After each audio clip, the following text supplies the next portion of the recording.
Robert, thank you for joining us today. Always a pleasure, Mike. Thank you. And we've had a lot of important discussions over the years, and I can't think of one that's more important than equality and equity that we're addressing today. And so this is an area you and I have spent our life working on that has been brought to the fore by two crises this year. One, a medical crisis, and another crisis brought about on a problem that has not been solved and has lingered for generations. Now, when this happens, many people search for solutions. And in the medical area, one of the things they do is they all start from scratch and form new organizations to try to solve the problem. And today, this is an area that you've really focused on for a considerable period of time. And one of the areas the Institute has been so involved in has been food, microbiomes, and people throughout America are familiar with the term food deserts. Yes, we'd like you to eat healthy, but there's no supermarket. There's no food that's healthy in the community. What they really haven't focused on and need to is to rethink the idea that there are financial deserts also. Take us there, Robert, and take us to some of the solutions you've been working on. Sure. And thanks again, Mike, for inviting me and of course, being a great partner in some of the work we've been doing through the Prostate Cancer Institute as well. You and I've talked about, this whole idea of what is happening in our world today. We are truly, seeing a reaction to decades and generations of social and economic injustice. And, as it started to unfold in the context of this virus, a number of other injustices have now come to bear. The whole dynamic around the food desert, leading to healthcare deserts, with some of the things we've been addressing with some of the work through Prostate Cancer Foundation, et cetera. And then, you and I have talked about the broadband desert a number of times, but what became very apparent is this whole idea of a banking desert. 70% of African-American communities actually don't have a branch bank in their community.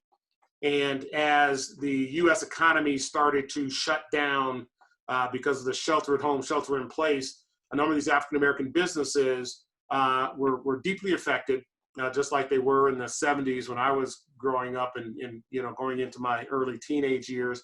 And those businesses never reopened because they didn't have capital. They didn't have capital to move those businesses forward. And I think it was the Wall Street Journal last week reported that 41% of the African-American businesses have stopped transacting and stopped conducting business and have closed up, which is a true tragedy. And what we discovered was because they don't have the banking systems that they have access to, that limited their ability to actually process the payroll protection program loans through the CARES Act. And so we engaged and enacted one of our portfolio companies, Finastra, to enable, now it's well over 500, but of the, half of the community development financial institutions and minority depository institutions to actually transact on the E-Trans system digitally to actually process loans for the payroll protection program.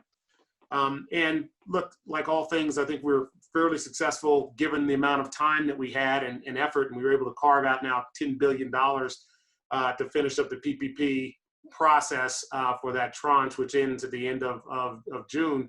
But it just made all more stark the reality that these small businesses don't have banking, lending relationships, don't have capital access in ways that will help restore where they were, let alone kind of repair and regenerate the economic opportunity.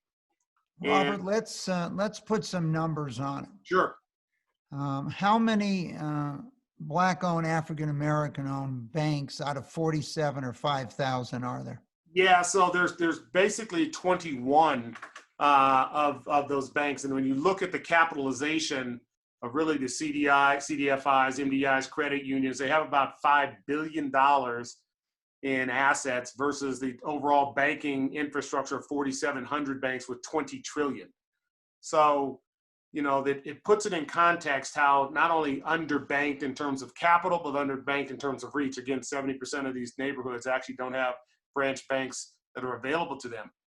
And we, like all things, when we saw certain large African-American businesses go to their large banks and they didn't get processed, they didn't hear back from them, and then we shifted them over to a minority depository institution or CDFI, and then they got processed within days in the second tranche. It just brought even more to bear that there are some other forms of injustice that are occurring in the banking system that need to be repaired. And so one of the ideas that I've been pushing forth is saying, listen, since the banks and larger banks don't have branches, they should think about what reparative action they can bring. A number of them, of course, are doing work and putting money, and you saw Bank of America make $1 billion commitment over 4 years. But I think the real answer is to enable these small banks, these CDFI, these capillary banking infrastructures to actually be more robust. You need to modernize the infrastructure of these banks, and you need to drive true capital on the order of tens, if not hundreds of billions of dollars over time into these communities. And that regenerative activity, A, it can be done today leveraging technology that's available. B, we just need to now figure out efficient mechanisms to drive not just tier one capital, but lending capacity and secondary loan capacity to help those banks run more efficiently and drive the capital into these small businesses. Robert, let's quantify the issue here. How much capital do the banks need here, and how much in the form of, and let's go over the acronyms for some of the people. So Sure. when we talk about MDIs, we're talking about minority deposit institution. Correct. And And when we're CDFIs talking, are community development financial institutions, and most MDIs are actually CDFIs, but not all CDFIs are lending institutions. In fact, during the PPP program, we took some CDFIs that were not lending institutions, partnered them with CDFIs that are technically enabled. And to give you an example, we did one in Philadelphia where that CDFI actually only processed $3 million worth of loans last year. And when we partnered them with a technically enabled CDFI that we got approved through the help of Treasury and Milken and his team, they processed $100 million worth of PPP loans in a week. So the technically enabled dynamic is an important part of what we're able to do in leveraging technology infrastructure with the reach into the community. So the good news, Mike, is there's a capillary system. There's about just under 1,100, there's 1,075 of these CDFIs, MDIs that are in existence, that know the customers, that are in the urban and rural communities that reach these communities.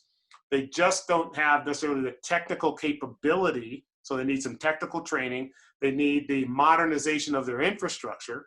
And of course, they need now capital to drive into that infrastructure. And that's really what this initiative is about. so Robert, let's take a look at the three you've outlined. Let's go first on capital. Right. They need equity capital to grow in order to provide more loans and also to hire talented people in the community. It's just hard to believe when you give us these statistics of how few financial institutions are in these areas in our country. So you don't have a father or a mother coming home who's working, talking to the kids in the community. How much capital do we think we need to allow us to grow? And what is the strategy to get that equity capital? Sure. I think, and again, these are rough estimates. I think if you think about overall capital driven into these communities of $300 billion over 10 years, will give you annual GDP uplift of 1 to 1.5 trillion. Now, you can't infuse it all at once because you have to build out the infrastructure, but we've built a plan and we've been working with, obviously your institute, we've been working with Microsoft, my team at Finastra, and we believe in the next 24 months, we can enable all of those, and those other financial services providers, all of those CDFIs to actually now drive that capital into the community to actually get that sort of economic uplift and GDP output out of these small to medium businesses. 90% of African-American businesses are sole proprietorships, and they have 4 or fewer employees. And that is about 60+% or so of the actual employment base in the communities. So the dynamic is rebuild that infrastructure, charge that infrastructure with capital. How do you get the capital? Well, one of the ideas, which was I call the 2% solution, is let's go by industry. Let's start with banking. If you take the top 10 banks, you don't have to do just the top 10, and say, all right, if you take 2% of your earnings over the last decade, that's about $970 billion. Or sorry, that's 10% of their $970 billion of earnings over the last 10 years. If you took 2% of that over the next 10 years, 2% per year, you can now charge that infrastructure with tier 1 capital, leverage capability on that tier 1 capital, and financial and technical capability, so that those small financial institutions can now lend effectively into those communities. And by the way, Mike, those institutions actually have a lower default rate than actually the FDIC insured businesses or financial institutions over the last 10 years. So if we're talking 2% of $1 trillion, you're talking about $20 billion over 10 years. Now, Right. The capital becomes available. Now let's talk about technology. The most valuable financial institution in the world at this time is Visa. And we have PayPal that's worth more than American Express, Goldman Sachs, or Citibank. All digital activities. How are we going to get the technology into these institutions? Sure. And there are a number, we've put forward a plan. There are a number of financial, call it fintech type companies that can enable these small capillary banking systems. We call it lender in a box, where you actually have components that add to, customer engagement pieces, the lending, back office capabilities. And there's multiple sizes of deployment. There can be for the smallest of banks of, call it, 25 million and smaller in assets, 50 million, 100 million, up to $1 billion or whatever it might be. And you can actually do it in a native cloud environment. So it makes it not only just affordable, but gives you some certainty and transparency around how they're actually doing the lending and managing the customer relationships. And so what we've actually also put together is, okay, if you put together the cohorts of 50 banks, and I had one of the heads of the CDFI group put this together and say, take all 1,000 of them, 1,075, put them into cohorts of 50, and how quickly can we get them trained and up to speed? And it would be 2 years where we can actually bring them all up to speed, implement all of the technology infrastructure, and they can be processing similar to some of the largest banks in the US, and those banks don't have to open the branches. They actually can just leverage the capillary banking system and enable them to do the loan and mortgage processing at volumes well above what they're doing today. So one of the things we've seen, and you've pointed out here, that lifting this part of our country by getting rid of these financial deserts, in a sense, will increase our economy by more than $1 trillion a year. And in fact, we will all benefit from that. Let's talk about the people now. And the focus on how do we get the talent to come and join these organizations. First, they're going to get larger. Right.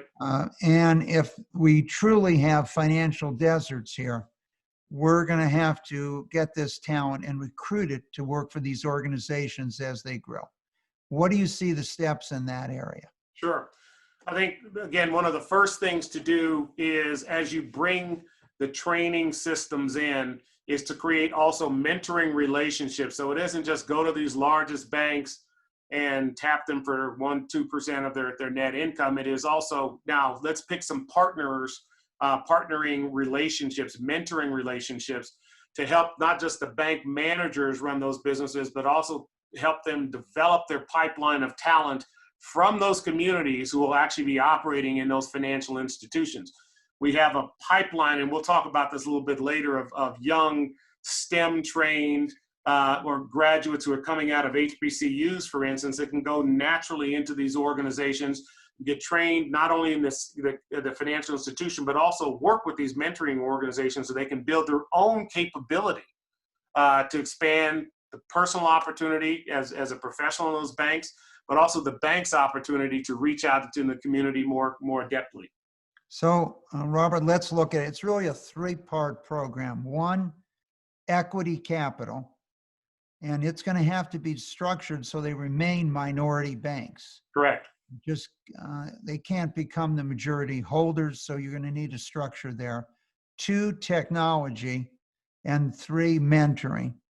So it's kind of a three-step program. Now, besides the banks, some of the technology firms that when they were formed, like Salesforce, set aside a percentage of their revenue or set aside a percentage of their profits to go into their foundations. Right. So they've had experience with this and applying that, Mark Benioff and Salesforce being one. What do you see the role of the technology firms? And as I pointed out to you, Visa and PayPal, who are both financial firms, are most valuable in the United States. I think there's a corresponding opportunity on the small business side as well. You know, we have the dynamic of lender in a box where we are enabling and technically enabling the lenders, the banks, these financial institutions. Well, each of the small businesses in these communities also needs to be technically enabled. And you think about, you know, some of the companies you just mentioned, in addition to payroll processing companies, most of them are native cloud or have some native cloud instances, which means they have the ability to deliver a high quality technical infrastructure to these small businesses. So if you're running a beauty salon, a florist shop, a real estate office, a dentist office, leveraging that technology and enabling those businesses to capture the benefits is an efficient way to do it. And I think each of the companies in the tech space should be focused on how do I deliver, call it low footprint, high quality, high transparency technical solutions and training to the small to medium businesses. Another component of that, of course, is our broadband carriers. You know, if you looked at our tech industry, that same metric of 298 billion of the financial services, the tech folks made almost $850 billion in that same period of time. If you say, let me take that 2% and say, let me deliver broadband services to all communities in the US. And if you say, well, I can't afford it because of the rates, well, this can be part of what I call your giving pledge or giving dynamic to technically enable through broadband the communities that currently don't have access to it, you know, urban and rural. And you and I were talking about, you've got, you know, Geo in India creating, you know, 4G networks for 1.4 billion people. Why can't we do it for an extra 35 or 40 million people who don't have access to it today?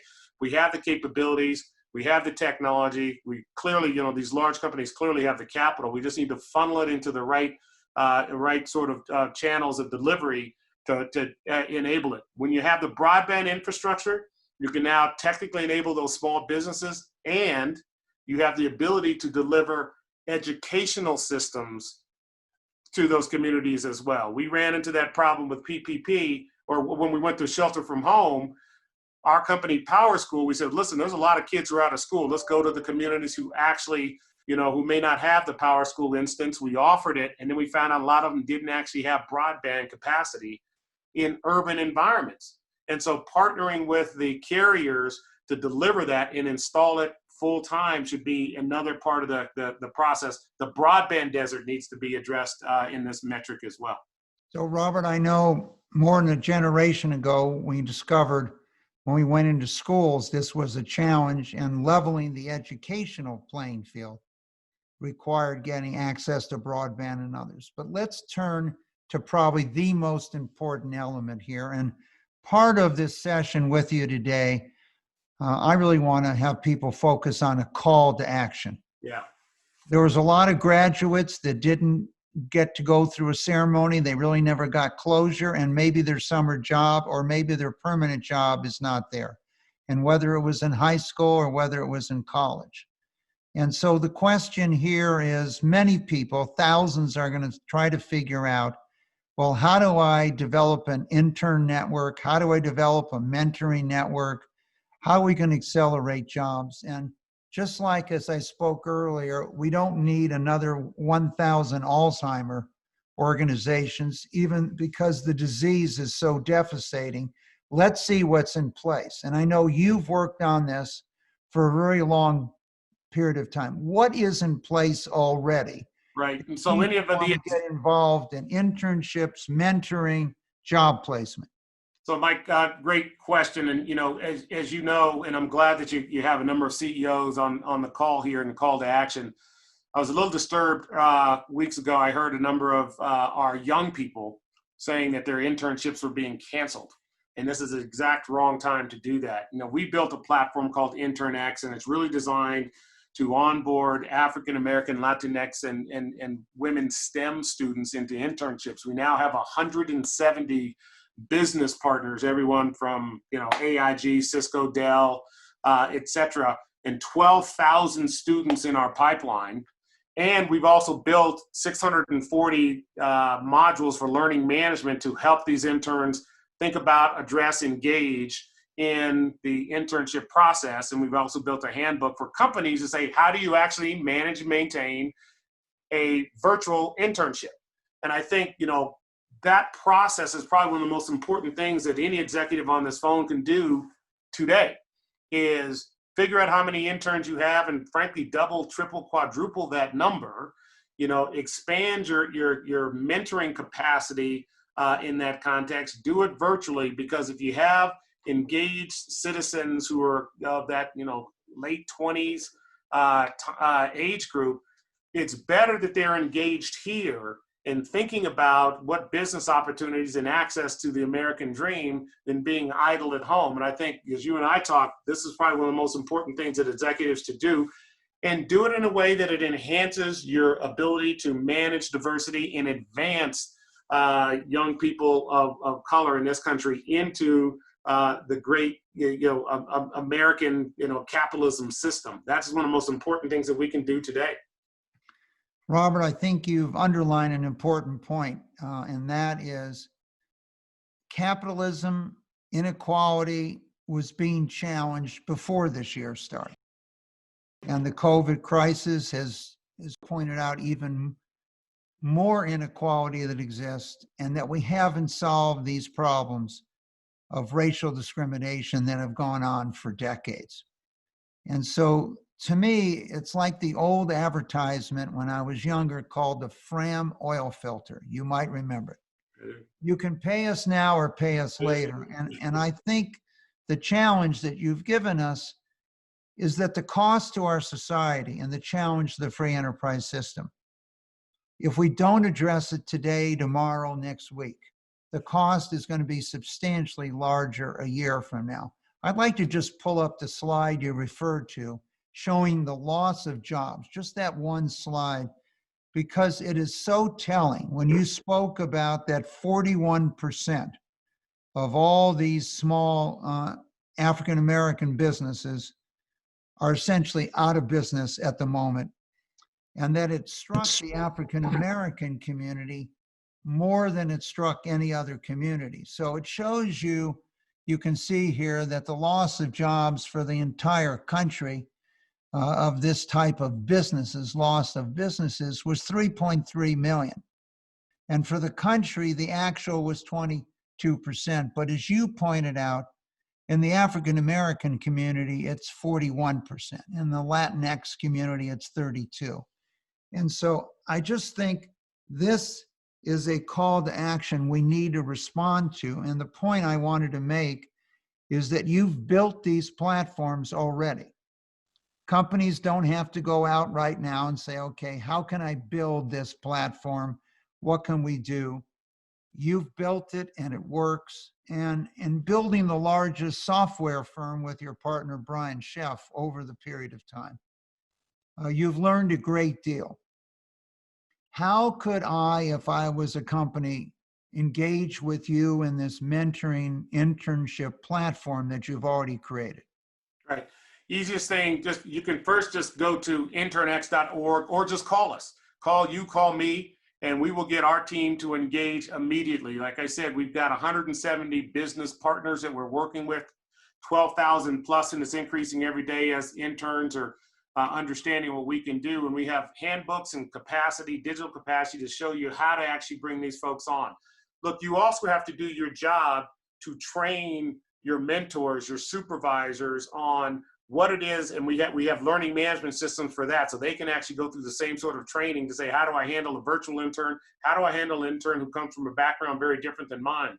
But to your point, if we don't do that, I think we're going to put our whole economic system at jeopardy, and frankly can create a lot of unsettling for a long period of time. So I think it's incumbent upon all of us as executives and CEOs to do our part. And look, we'll still continue to push, and I think the right answer is us to get leaders in the industries for the 2% solution opportunity, and take the lead and say, okay, we're going to make a commitment to refertilizing and revitalizing these deserts. I call it restore, repair, and regenerate these communities, these American communities filled with Americans that need the opportunity and access to the American dream. So this is an area, Robert, I've been focused on, and for 6 years, the Milken Institute's been building the Center for Advancing the American Dream. And there's another misconception I'd like to clear up as we get ready to close. You spoke about HBSU. Now, many people know that by a different name, mostly Black colleges, etc. What percent of the students in those colleges are STEM today? So as we have a lot of people that might want to hire, what is the breakdown? Yeah, there's, like all things askew, there's over 40% that are STEM students in those schools today. We're announcing a program tomorrow called the Student Freedom Initiative, and we're focusing on 11, but we want to get to all of them eventually. And the 11 that we're focused on, over 68 are STEM students, 68%. And these HBCUs graduate more engineers in STEM than all the other colleges combined. And so it's an important fact that we actually have. That's the best place to find these students. And Mike, one really interesting point, our initiatives focused on alleviating the debt burden. 70% of African-American wealth is actually consumed by student debt. 70%. So if you think about that, if you alleviate that problem, that creates a massive wealth lift for the entire community. So we'll be providing some more details on that tomorrow in some announcements, but that's really what we're focused on, is how do you alleviate what is the greatest wealth destroyer it's the greatest uplift in terms of education, but the wealth consumer is student debt. I think, Robert, you've touched in closing on an area that the Institute's been very involved in, and that is the question, why does the majority of young people under 30 think a socialist or a communist system might be better than our system of free enterprise today? And one of the reasons is their life has been so burdened by student loans and memories of potentially losing their parents or their home during the financial crisis that they're wondering, what is the financial system doing for us? Right. And I think this is a real core that you've addressed. So one, I want to thank you for joining us today on your initiatives. And we hope after this session that your phone is ringing off the hook for internships, mentor ideas. Thank you, Robert, and thank you. We will do our part. And thank you for what you do. And thank you as well, sir. Thank you. Be well. Bye-bye. Bye-bye.